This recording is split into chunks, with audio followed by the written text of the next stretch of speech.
welcome back to the workshop. Haven't done a video in what seems like ages. It's all been lives, or I've been missing stuff because I've been working or busy with lots going on. So I thought, sod it, let's do a video. And let's use something that I found the other day, reduced in a garden centre, £9.99 down to the grand old price of £2.50. It's some LED lights.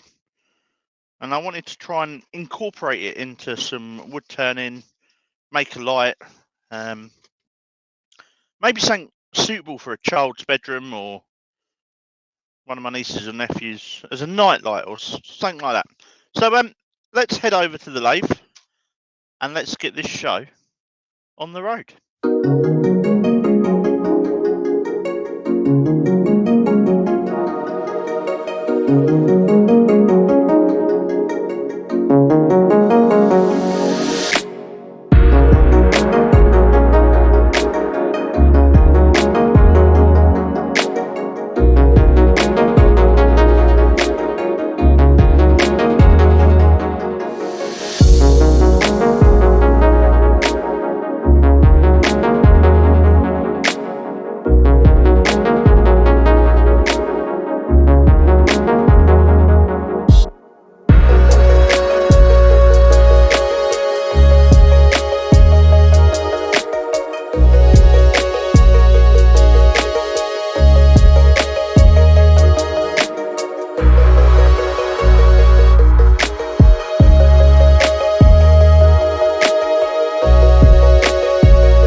So, little bit of fiddling around just to shape the wires as I want. They are wire, so you can sort of bend them and shape them and get them how you want to.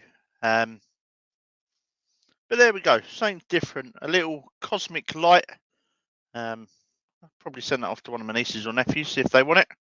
If not, it will go on my folksy page. Just want to say thank you to everyone that subscribes. Thank you to Starbond for supporting me, Chestnut Products, and Yorkshire Grit. Make sure you go and check out all these good companies. Without them and without you guys, I wouldn't be able to do what I do and provide these videos and lives for you. So until the next one, I'll see you. Goodbye.